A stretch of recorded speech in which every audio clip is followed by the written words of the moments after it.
Assalamualaikum warahmatullahi wabarakatuh. Selamat datang di Medialog, tempat di mana kita mengupas kisah-kisah rumah tangga yang penuh warna. Jangan lupa untuk like, subscribe, dan nyalakan lonceng notifikasinya, supaya kamu nggak ketinggalan cerita-cerita menarik lainnya. Kalau kamu punya pengalaman atau kisah rumah tangga yang ingin dibagikan, tuliskan saja di kolom komentar. Siapa tahu, kisahmu bisa menginspirasi banyak orang. Dina dan Arman selalu dianggap pasangan yang serasi. Dalam keseharian, mereka terlihat harmonis, saling berbagi cerita, bercanda, dan mendukung satu sama lain. Tetangga dan teman-teman mereka sering memuji hubungan yang tampak sempurna itu. Namun, akhir-akhir ini, Dina mulai merasakan ada sesuatu yang berbeda dari sikap Arman. Suaminya itu yang biasanya selalu pulang tepat waktu, kini sering memberi alasan untuk pulang larut malam. Teleponnya pun lebih sering ia pegang erat, seolah takut ada sesuatu yang Dina lihat. Dina mencoba menepis kecurigaannya. Mungkin Arman hanya sedang sibuk dengan pekerjaan, mungkin ada proyek baru yang menyita waktunya. Namun, semakin ia berusaha meyakinkan dirinya sendiri, semakin ia merasakan kegelisahan yang sulit diabaikan. Pada suatu malam, ketika Arman sedang mandi, ponselnya bergetar di atas meja. Dina melirik ke arah layar. Ada pesan masuk dari nomor tanpa nama.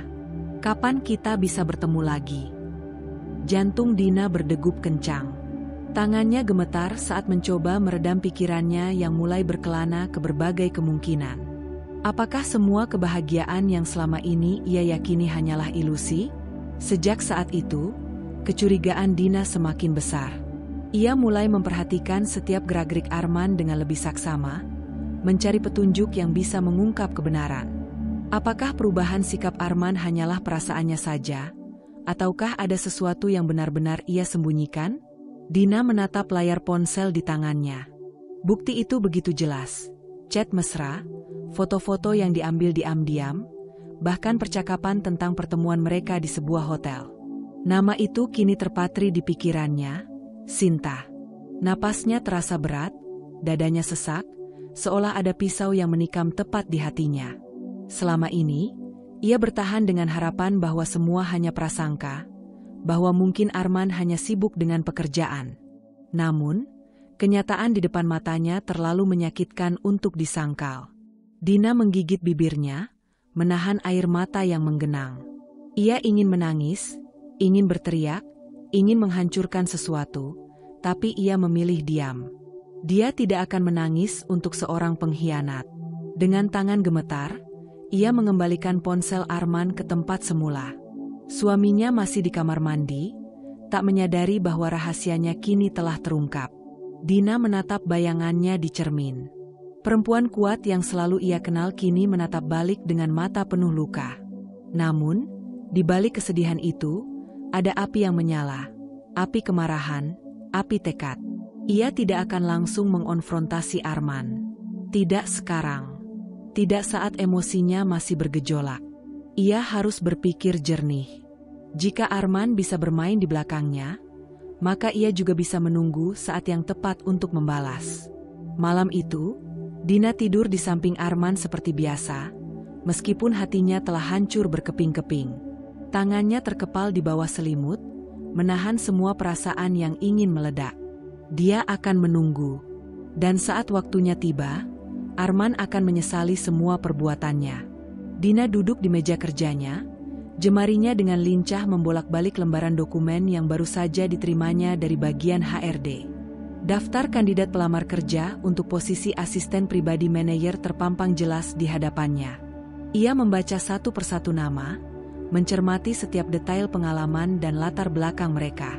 Namun, saat matanya berhenti pada sebuah nama, seluruh tubuhnya terasa membeku. Sinta. Dina menegakkan punggungnya, menahan napas sejenak. Ia membaca ulang nama itu, memastikan bahwa matanya tidak salah lihat. Bersama nama itu, tertera informasi pribadi, usia, alamat, dan riwayat pekerjaannya. Tangannya meremas sudut kertas, namun ia segera menguasai dirinya. Detik itu juga, hatinya berdegup lebih kencang. Ia tahu nama ini.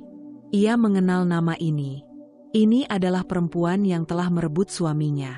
Kepalanya dipenuhi pertanyaan. Apakah ini kebetulan semata?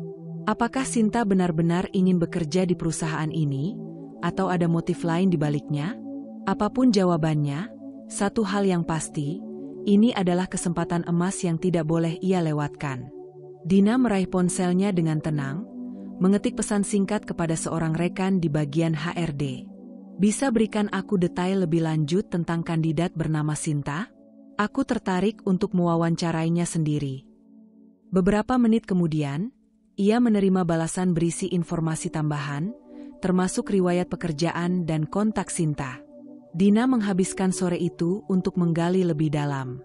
Dengan sedikit penyelidikan, ia memastikan tanpa keraguan, Sinta yang melamar pekerjaan ini adalah perempuan yang selama ini berselingkuh dengan Arman. Alih-alih meledak dalam kemarahan, Dina justru tersenyum tipis. Ada kepuasan tersendiri dalam mengetahui bahwa semesta seakan memberikan kesempatan baginya untuk membalas. Dina duduk di ruangannya dengan tatapan tenang, seolah tidak ada yang berubah dalam hidupnya. Padahal, di dalam hati, ia menyusun strategi dengan hati-hati. Pagi itu, ia menerima email konfirmasi dari tim HRD bahwa tahap wawancara kandidat telah dijadwalkan. Salah satu nama di daftar itu adalah Sinta, perempuan yang diam-diam telah menjadi duri dalam rumah tangganya. Dina menarik napas dalam-dalam, menenangkan detak jantungnya. Ini adalah langkah pertama dari rencananya. Ia tak boleh terburu-buru, tak boleh menunjukkan sedikit pun kecurigaan. Ia harus tetap menjadi Dina yang tegar dan profesional. Ketika waktunya tiba, Dina berjalan menuju ruang wawancara dengan langkah penuh keyakinan. Ia mendorong pintu dan masuk, menemukan beberapa kandidat telah duduk dengan rapi menunggu giliran mereka. Matanya langsung menangkap sosok perempuan yang selama ini hanya ia lihat lewat layar ponsel, Sinta. Sinta tampak percaya diri dengan kemeja putih rapi yang dipadukan dengan rok hitam selutut. Rambutnya yang panjang dan tergerai tampak terawat. Wajahnya manis, dengan senyum yang tampak polos. Seandainya Dina tidak tahu siapa perempuan ini sebenarnya, mungkin ia akan berpikir bahwa Sinta hanyalah kandidat biasa yang ingin mencari pekerjaan. Tapi Dina tahu lebih dari itu. Selamat pagi, Bu Dina, sapa salah satu staf HRD. Ini daftar kandidat yang akan Anda wawancarai hari ini. Dina menerima berkas itu dengan anggukan singkat, lalu beralih pada para pelamar. Tatapannya tetap profesional, netral, seakan tidak ada sesuatu yang istimewa di antara mereka. Selamat pagi, katanya dengan senyum tipis. Terima kasih telah datang. Saya harap kalian siap untuk sesi ini. Satu persatu kandidat diwawancarai, hingga akhirnya tiba giliran Sinta. Saat perempuan itu duduk di hadapannya, Dina tidak menunjukkan tanda-tanda mengenali siapa dia. Silakan perkenalkan diri Anda, ucap Dina dengan nada ramah. Sinta tersenyum, tidak sadar bahwa wanita yang duduk di hadapannya adalah istri dari pria yang selama ini diam-diam ia temui. Nama saya Sinta, saya memiliki pengalaman sebagai asisten pribadi selama 2 tahun di perusahaan sebelumnya. Saya sangat menyukai tantangan dan berharap bisa berkontribusi di perusahaan ini. Dina mengangguk pelan, mendengarkan dengan penuh perhatian. Di dalam hatinya, ia tersenyum sinis. Tantangan, ya? Kau bahkan tidak tahu bahwa tantangan terbesarmu saat ini adalah duduk di ruangan yang sama denganku. Wawancara berlangsung profesional. Dina menanyakan berbagai hal, dari pengalaman kerja hingga bagaimana Sinta menangani tekanan dan masalah di tempat kerja. Sepanjang sesi, Sinta menjawab dengan percaya diri, tidak menyadari bahwa lawan bicaranya telah lebih dulu membaca permainannya. Ketika wawancara berakhir, Dina menutup berkas dengan tenang dan berkata, "Terima kasih, Sinta. Kami akan mempertimbangkan aplikasi Anda." Beberapa hari kemudian, setelah diskusi dengan tim HRD, yang sebagian besar mengikuti saran Dina, putusan akhirnya dibuat. Sinta diterima sebagai asisten pribadi manajer. Ketika Sinta menerima email konfirmasi penerimaannya, ia tampak begitu gembira. tidak menyadari bahwa masuknya ia ke dalam perusahaan ini hanyalah awal dari sesuatu yang jauh lebih besar. Dina menyandarkan punggungnya di kursi, menatap layar komputernya dengan senyum penuh arti. Selamat datang, Sinta. Selamat datang di permainan yang baru saja dimulai. Hari pertama Sinta di kantor seharusnya menjadi awal yang penuh semangat bagi seorang karyawan baru. Ia melangkah dengan percaya diri, mengenakan blazer biru muda yang dipadukan dengan rok hitam. Rambutnya yang panjang dibiarkan tergerai, dan senyum optimis menghiasi wajahnya. Ini adalah kesempatan besar baginya. Pekerjaan dengan gaji menjanjikan, lingkungan profesional, dan yang paling penting, kesempatan untuk lebih dekat dengan Arman. Namun, sejak pagi, Sinta merasa ada sesuatu yang tidak beres. Setiap kali ia melangkah di lorong kantor, beberapa karyawan berbisik-bisik di belakangnya. Mereka menatapnya dengan pandangan yang sulit diartikan, bukan sekadar ingin tahu, tetapi lebih kepada tatapan penuh penilaian. Beberapa staf bahkan saling berbisik sambil menahan tawa begitu ia lewat. Awalnya, Sinta mencoba mengabaikan. Ia berpikir mungkin ini hanya perasaannya saja. Tapi keanehan semakin menjadi-jadi saat ia mulai bekerja. Di mejanya, tumpukan dokumen tiba-tiba menggunung dengan memo kecil bertuliskan, "Segera bereskan sebelum jam makan siang." Ia mengernyit. Ini jumlah pekerjaan yang tidak masuk akal untuk seorang karyawan baru. Namun, ia tetap mencoba menyelesaikan semuanya, walaupun tangannya mulai pegal dan kepalanya mulai pening. Tak lama kemudian, seorang rekan kerja bernama Rina datang menghampirinya. "Oh ya, Sinta, kamu udah tahu belum kalau Bu Dina suka kerapihan?"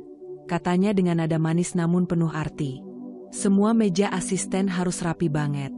Kalau ada satu benda aja yang nggak pada tempatnya, siap-siap ditegur." Sinta menelan ludah. Ia langsung merapikan meja dengan teliti, memastikan semuanya sesuai dengan standar. Beberapa menit kemudian, seorang staf lain mendekat dengan senyum ramah, tetapi ucapannya membuat Sinta membeku. "Oh iya, kalau kamu butuh bantuan, tanya-tanya aja ya. Tapi pastikan kamu nggak merebut milik orang lain." Sinta tertegun. Ada sesuatu dalam kata-kata itu yang menusuk, seolah memiliki makna tersembunyi. Namun, puncaknya terjadi saat jam makan siang. Saat Sinta hendak duduk di kantin, ia melihat seorang rekan kerja dengan sengaja menumpahkan segelas jus jeruk tepat di kursi yang akan ia duduki. Semua orang yang melihat kejadian itu langsung pura-pura sibuk dengan makanan mereka, tapi Sinta bisa mendengar tawa kecil yang tertahan. Matanya mulai memanas. Mereka tahu. Mereka semua tahu siapa dirinya. Mereka tahu tentang hubungannya dengan Arman. Dengan hati yang mulai panas, Sinta bangkit dari tempatnya dan melangkah cepat menuju HRD. Ia merasa ini sudah kelewatan. Tidak seharusnya ia menerima perlakuan seperti ini. Di ruang HRD, ia mengadu dengan nada penuh emosi. "Ini sudah keterlaluan. Saya merasa diintimidasi sejak pagi. Mereka memberi saya tugas yang tidak masuk akal, menjatuhkan sindiran, dan bahkan mencoba mempermalukan saya di depan umum. Ini tidak profesional." HRD hanya mendengarkan dengan ekspresi datar. Setelah Sinta selesai bicara, salah satu staf HRD berkata dengan nada santai, "Baik, kalau begitu, sebaiknya Anda langsung menghadap Bu Dina untuk membicarakan ini." Sinta terdiam. Ia tidak menyangka masalah ini justru harus dibawa langsung ke atasan. Dengan perasaan tidak menentu, ia melangkah menuju ruangan Dina. Ada sesuatu dalam cara HRD menanggapinya yang terasa aneh. Seakan-akan mereka tahu sesuatu yang tidak ia ketahui. Begitu sampai di depan pintu kaca dengan nama Dina Wibisono, kepala divisi, Sinta menarik napas panjang sebelum mengetuk pelan. "Masuk," suara Dina terdengar tegas dari dalam. Sinta melangkah masuk, mencoba menenangkan dirinya. Dina duduk di balik meja dengan ekspresi netral, seolah sama sekali tidak tahu apa yang sedang terjadi. Ia menatap Sinta dengan senyum kecil yang sulit ditebak. "Silakan duduk, Sinta," katanya dengan nada tenang. "Jadi, ada yang ingin kamu sampaikan?" Sinta menelan ludah. Ia tiba-tiba merasa seperti seorang mahasiswa baru yang dipanggil oleh seniornya saat masa orientasi. Ada sesuatu dalam tatapan Dina yang membuatnya tidak nyaman, bukan sekadar atasan yang ingin mendengar keluhan, tetapi seseorang yang sudah lebih dulu mengendalikan permainan. Baru sekarang Sinta merasa ada sesuatu yang salah. Sinta duduk di kursi berhadapan dengan Dina, tangannya terkepal di pangkuan, mencoba menahan amarah yang membara di dadanya. Wajahnya memerah, bukan hanya karena kesal tetapi juga karena merasa dipermalukan. Sejak pagi, ia telah menerima perlakuan yang tidak adil dari rekan-rekan kerjanya. Sindiran, tumpukan pekerjaan yang berlebihan, bahkan insiden di kantin tadi siang, semuanya terasa seperti bentuk perundungan yang disengaja. Ia sudah cukup bersabar. Bu Dina, Sinta mulai dengan suara yang bergetar karena emosi, saya merasa lingkungan kerja di sini tidak profesional.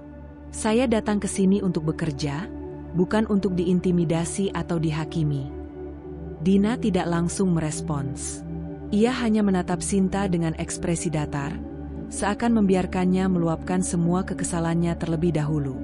Saya tidak tahu apa salah saya sampai diperlakukan seperti ini. Saya tidak paham kenapa orang-orang bersikap seolah saya musuh mereka. Apa karena saya karyawan baru? Apa karena saya tidak dekat dengan mereka? Saya rasa ini tidak adil. Kantor seharusnya menjadi tempat yang profesional, bukan arena untuk menjatuhkan seseorang. Sinta berhenti sejenak, mencoba mengatur napasnya. Dina tetap diam, hanya menyilangkan tangan di atas meja. Tatapannya tajam, dingin, dan penuh perhitungan. Setelah beberapa detik yang terasa seperti selamanya, Dina akhirnya membuka suara. Keadilan, katanya pelan, tetapi setiap kata yang keluar dari bibirnya memiliki bobot yang tajam. Kamu berbicara tentang keadilan, Sinta? Nada suaranya begitu tenang, tetapi ada sesuatu dalam caranya berbicara yang membuat ruangan itu terasa lebih dingin. Kamu ingin diperlakukan dengan adil, ya? Lanjutnya, mengambil sesuatu dari laci mejanya. Sebuah amplop coklat besar. Dengan gerakan yang tenang dan penuh keyakinan, Dina mengeluarkan isinya dan meletakkannya di atas meja. Sinta menunduk, melihat apa yang disodorkan Dina. Matanya membesar. Di depannya, ada foto-foto dirinya bersama Arman. Beberapa di antaranya diambil di sebuah restoran, terlihat mereka tertawa bersama, duduk berdampingan dengan penuh keakraban. Ada pula foto yang lebih intim, Arman memegang tangannya, dan bahkan satu foto yang menunjukkan Arman menyentuh pipinya dengan lembut di dalam mobil. Selain foto, ada beberapa cetakan percakapan dari aplikasi pesan singkat. Kalimat-kalimat penuh perhatian dari Arman, janji pertemuan mereka, hingga beberapa kata yang jelas menunjukkan hubungan lebih dari sekadar teman. Jantung Sinta berdebar begitu kencang, hingga ia merasa hampir pingsan. Air mata mulai mengalir di wajah Dina, bukan karena penyesalan, tetapi karena akhirnya ia bisa melepaskan semua beban yang selama ini menjerat hatinya. Ia merasa ada kelegaan yang datang setelah berbulan-bulan menahan diri. Arman berdiri, berusaha mendekat, tetapi Dina melangkah mundur. Jangan mendekat. Aku sudah membuat keputusan. Dina menatap suaminya untuk terakhir kali dengan mata yang penuh tekad. Aku akan menggugat cerai. Dan aku akan memastikan kamu tidak bisa lagi menghancurkan hidupku. Dengan langkah yang pasti, Dina berbalik dan meninggalkan Arman, meninggalkan rumah itu, tempat yang dulu mereka bangun bersama. Dan saat itu, Dina tahu, hidupnya yang baru dimulai. Sejak hari itu, hidup Sinta berubah dalam sekejap mata. Setelah Dina menghadapinya di ruang kantornya, Sinta merasa seperti dikejar oleh bayang-bayang. Semua yang ia anggap aman, semua yang ia harapkan untuk menjadi langkah berikutnya dalam karirnya, kini terasa runtuh dalam sekejap. Sinta diberi surat pemecatan yang dikirimkan oleh HRD ke mejanya keesokan harinya. Tanpa basa-basi, tanpa kesempatan untuk membela diri, dia diberitahu bahwa hubungan profesionalnya dengan perusahaan telah berakhir. Alasan yang diberikan adalah kurangnya kinerja yang memadai dan adanya ketidakcocokan dalam budaya perusahaan. Sinta tahu bahwa ini bukan sekadar kebetulan. Semuanya ada di balik keputusan itu. Semua bukti yang Dina kumpulkan dengan cermat mengenai perbuatannya telah membawa hasil yang jelas. Namun, Dina tidak berhenti sampai di situ. Sinta merasa kehilangan pijakan saat mengetahui bahwa dunia yang selama ini ia anggap sebagai tempat aman kini berubah menjadi ladang pembalasan yang penuh jebakan. Dina, dengan ketenangannya yang khas, tidak hanya berhenti di pemecatan. Ia mulai bergerak lebih jauh. Dalam waktu singkat, Sinta menyadari bahwa nama dan jejaknya telah mulai menghilang dari radar industri yang sama. Pada awalnya, ia mencoba untuk melamar pekerjaan di beberapa perusahaan lain, berusaha untuk melanjutkan hidupnya dan meninggalkan masa lalu yang memalukan. Namun, setiap kali ia mendekati peluang baru, ada sesuatu yang aneh. Ketika ia mengikuti proses wawancara, seringkali perusahaan memberi alasan yang samar mengenai keputusan mereka. Kami memutuskan untuk melanjutkan dengan kandidat lain, atau kami mencari seseorang dengan pengalaman yang lebih sesuai. Namun, Sinta merasa ada yang tidak beres. Kemudian, sebuah peristiwa membuka mata Sinta akan kenyataan yang tak terhindarkan. Suatu hari, ia menerima panggilan dari seorang rekannya yang dulu bekerja bersamanya di perusahaan sebelumnya. Suara di ujung telepon terdengar agak cemas. "Sinta, ada yang perlu kamu tahu. Aku dengar ada beberapa catatan yang beredar tentangmu. Aku rasa ini dari pihak Dina. Catatannya bukan hanya soal kompetensimu, tapi juga beberapa hal pribadi." Sinta terpana, mendengarkan dengan tak percaya. "Apa maksudmu?" Suaranya tercekat. "Apa yang mereka katakan?" "Semacam review, gitu. Mereka bilang kamu sering terlambat, tidak fokus, dan tidak cukup proaktif. Bahkan, ada yang bilang kamu bisa menjadi sumber masalah dalam tim," jawab rekannya dengan suara ragu. "Dina memang tidak sebutkan namamu langsung, tapi aku rasa ini jelas buat siapa catatan itu." Sinta terdiam, rasa sakit dan kemarahan bercampur menjadi satu. Dina tidak hanya memecatnya. Ia telah membangun jaringan tak terlihat di luar sana, membangun catatan yang akan terus mengikutinya sepanjang karirnya. Tapi Dina, dengan keahlian profesional yang tak terbantahkan, melakukannya dengan sangat elegan. Tidak ada kata-kata kasar, tidak ada kebencian yang terbuka. Hanya sebuah jejak yang tertinggal begitu halus, begitu terstruktur, bahwa tidak ada yang bisa menentangnya tanpa bukti yang jelas. Dina menjadikan Sinta sebagai contoh yang tidak bisa diabaikan, sebuah peringatan diam-diam untuk mereka yang pernah melukai atau mengkhianatinya. Sebagai mantan atasan, Dina menggunakan koneksinya di industri dan dengan hati-hati mengirimkan informasi yang diperlukan. Sesuatu yang terlihat biasa saja di permukaan, tetapi memiliki dampak besar pada reputasi Sinta. Di setiap perusahaan yang dia lamar, ada orang yang mengetahui catatan buruk tentang dirinya, meskipun Sinta tidak pernah diberi kesempatan untuk membuktikan dirinya kembali. Semua pintu perlahan tertutup, satu persatu. Sinta mulai menyadari bahwa dunia kerja tidak hanya tentang keterampilan dan kemampuan. Di balik layar, ada kekuatan besar yang beroperasi, dan Dina jelas memegang kendali di atasnya. Semua usaha yang dia lakukan untuk mencoba bangkit dan melanjutkan hidupnya terasa sia-sia. Reputasinya hancur. Nama Sinta tak lagi terdengar baik di dunia yang dulu ia impikan. Ia mulai merasa terpojok, tetapi yang lebih menyakitkan adalah kenyataan bahwa ia tahu siapa yang bertanggung jawab. Dina tidak hanya menghancurkan karirnya, tetapi juga memberikan pelajaran yang sangat pahit tentang harga diri dan kekuatan yang dimiliki seorang wanita yang telah dikhianati. Namun, meskipun marah dan kecewa, Sinta tidak bisa menyangkal bahwa tindakan Dina, meskipun keras, juga membawa sebuah pembelajaran yang mendalam tentang konsekuensi dari perbuatannya. Apa yang selama ini ia anggap sebagai jalan pintas menuju kesuksesan, ternyata malah membawanya ke jalan yang lebih gelap dan penuh penyesalan. Sinta duduk termenung di tepi ranjang kecilnya yang sempit.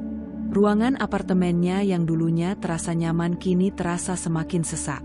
Matahari sore yang masuk lewat jendela tampak redup, seolah mencerminkan suasana hatinya. Di atas meja, tumpukan tagihan menggunung, semuanya datang tepat pada waktunya. Tagihan listrik, air, cicilan kartu kredit, dan beberapa utang lainnya. Semuanya menanti untuk dibayar, dan satu-satunya cara untuk bertahan adalah melalui transfer rutin dari Arman. Namun, akhir-akhir ini, transferan yang diterima Sinta semakin tidak menentu. Sejak Arman bercerai dengan Dina, hidupnya berubah drastis. Semua yang dulu terasa berjalan mulus, kini terasa seperti pasir yang terus merosot dari genggamannya.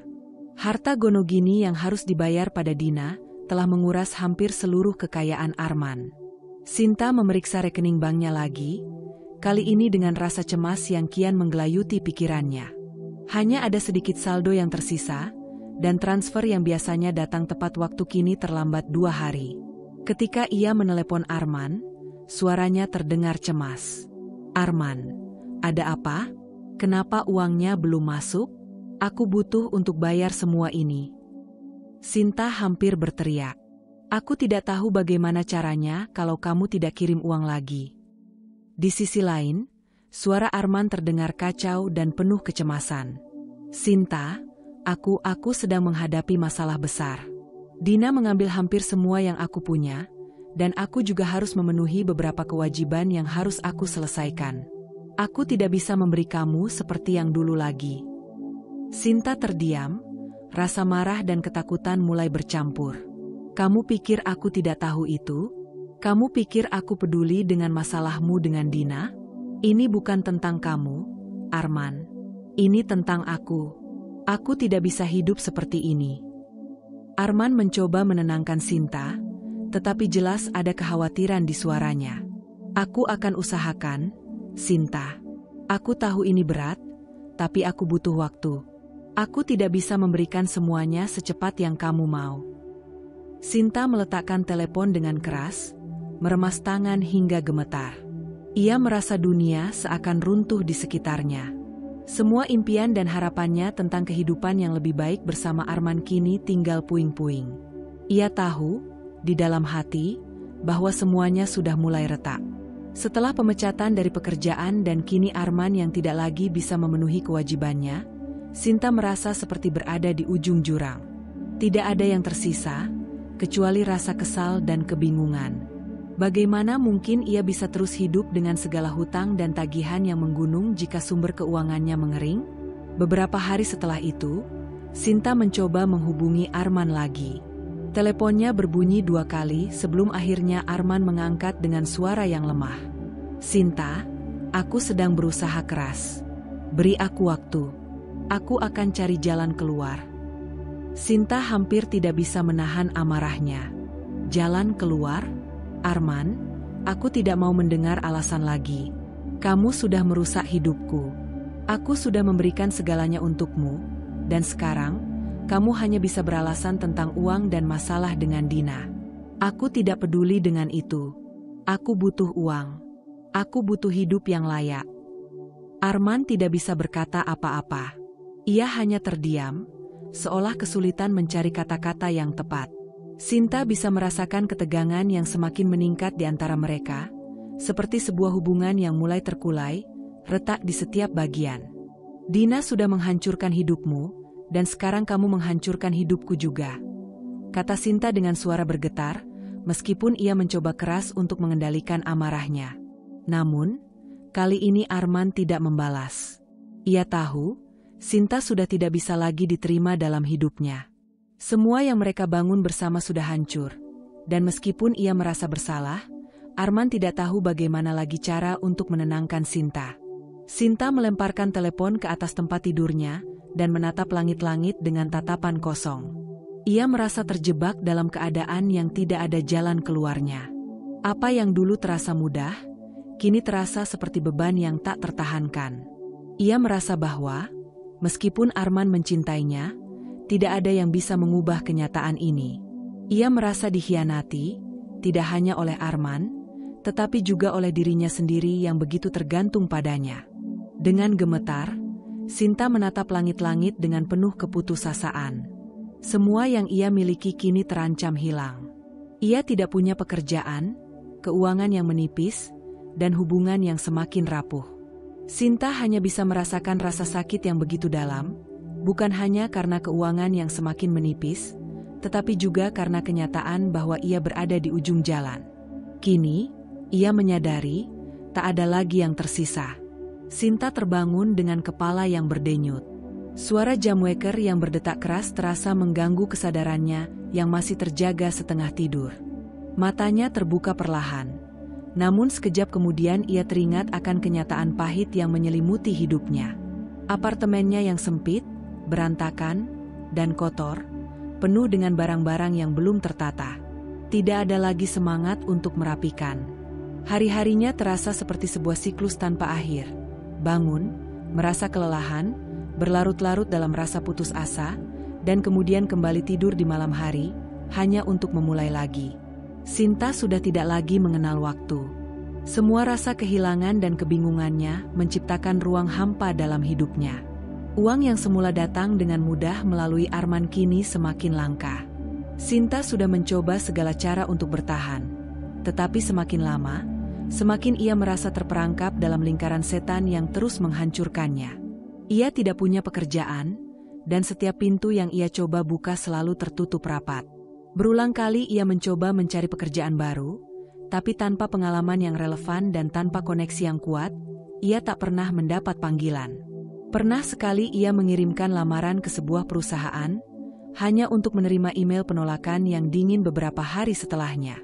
Rasanya seolah hidupnya sudah berakhir, terjebak dalam kegelapan yang tak ada ujungnya. Sementara itu, hubungan dengan Arman semakin memburuk. Mereka sering berdebat, lebih sering daripada sebelumnya. Keuangan yang semakin sulit membuat ketegangan semakin tinggi di antara mereka. Sinta merasa ditinggalkan oleh pria yang dulu ia anggap sebagai penyelamatnya. Setiap kali Arman datang dengan alasan-alasan kosong tentang bagaimana dia sedang berjuang mencari uang, Sinta semakin meragukan kata-katanya. "Kenapa kamu tidak bisa mengerti, Arman?" Sinta berteriak pada suatu malam, matanya merah karena air mata yang menahan amarah. "Aku sudah lelah mendengarkan alasanmu. Apa yang terjadi dengan kita? Dulu, kita punya segalanya, sekarang kita bahkan tidak bisa membayar tagihan." Arman hanya terdiam, mencoba menghindari tatapan Sinta yang penuh kebencian. Ia meremas tangan, merasakan kegelisahan yang mulai menghimpitnya. "Aku sedang berusaha, Sinta, aku berjanji." "Berjanji?" Sinta tertawa sinis. "Apa yang sudah kamu usahakan? Kamu sudah kehabisan alasan, Arman. Aku tidak bisa terus hidup seperti ini. Aku tidak bisa terus bergantung padamu." Setiap kata yang keluar dari mulutnya semakin menyakitkan, baik untuk dirinya maupun untuk Arman.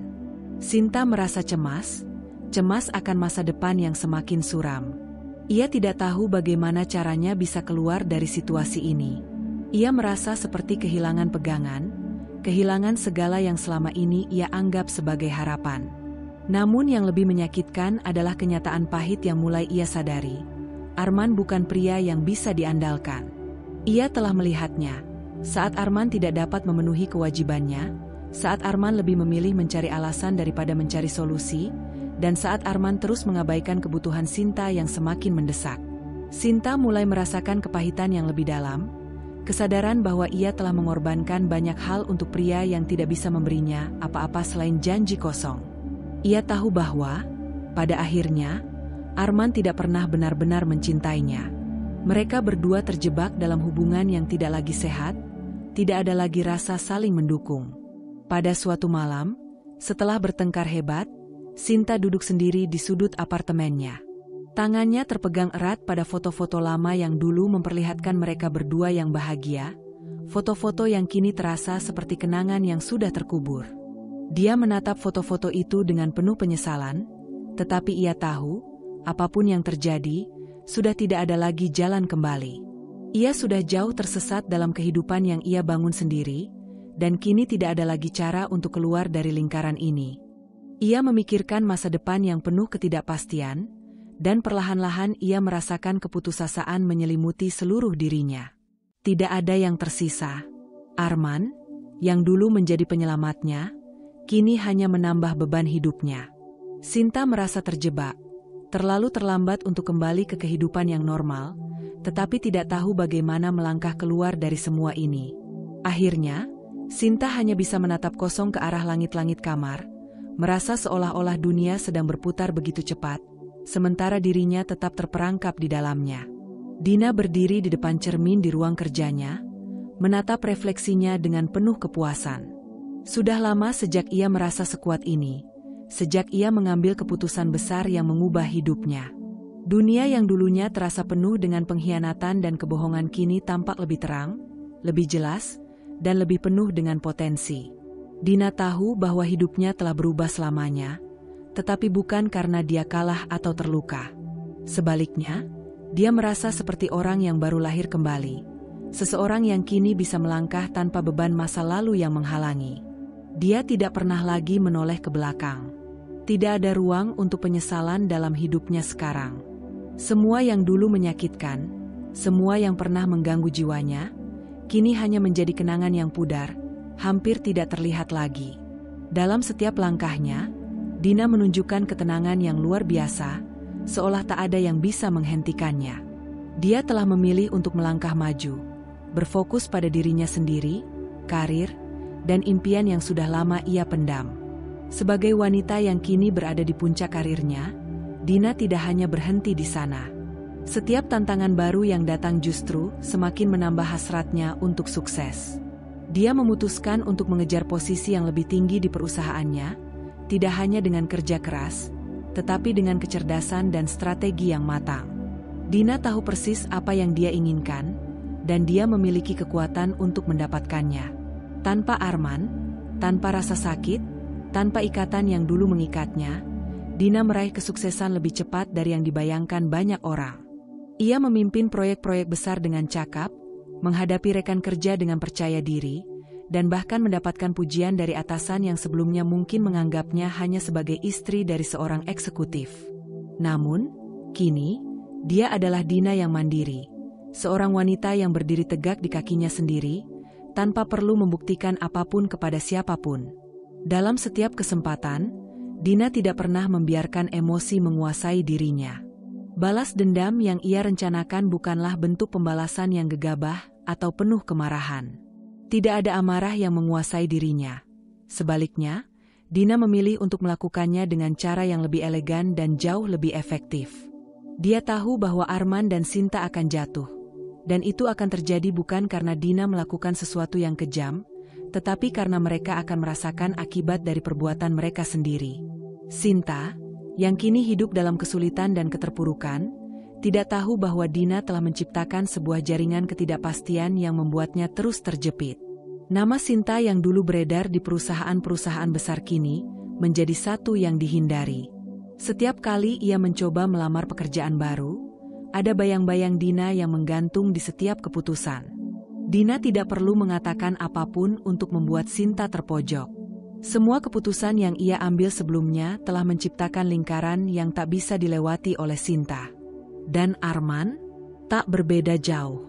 Kejatuhannya, meskipun lebih tersembunyi, sama menghancurkannya. Dina tidak perlu melakukan apapun yang berlebihan. Cukup dengan memutuskan untuk melanjutkan hidupnya tanpa Arman, untuk tidak bergantung padanya, untuk tidak mengingatkan dirinya tentang masa lalu. Dina sudah memberi pelajaran yang sangat besar bagi pria itu. Arman yang dulu begitu yakin bisa mendapatkan apa saja dengan uang dan kekuasaan kini terpuruk. Kehilangan Dina dan tanpa sadar juga kehilangan kebahagiaan yang pernah dimilikinya. Di sisi lain, Dina memilih untuk menikmati hidupnya dengan cara yang lebih bebas. Ia lebih sering bepergian, menikmati waktu bersama teman-temannya, dan menghabiskan waktu untuk dirinya sendiri. Tanpa perasaan terluka, tanpa kebencian yang merusak, ia merayakan kebebasannya dengan penuh rasa syukur. Dina telah membuktikan bahwa hidup bisa lebih baik tanpa seseorang yang tidak menghargainya, dan ia merasa lebih kuat dari sebelumnya. Dina tidak hanya menunjukkan kepada Arman dan Sinta bahwa mereka telah salah, tetapi juga kepada dirinya sendiri bahwa ia tidak perlu siapapun untuk merasa lengkap. Balas dendamnya bukanlah sebuah tindakan dramatis, bukan pertunjukan emosional yang membakar segala sesuatu di sekitarnya. Balas dendamnya terletak dalam kesuksesannya, dalam ketenangannya, dalam hidup yang dia bangun dengan penuh kesadaran bahwa dia adalah seorang wanita yang lebih besar daripada kebohongan yang pernah diceritakan kepadanya. Sinta dan Arman mungkin belum sepenuhnya menyadari apa yang telah mereka lewatkan, Tetapi Dina tahu satu hal dengan pasti, mereka tidak akan pernah kembali lagi. Dan itu adalah kemenangan yang paling manis.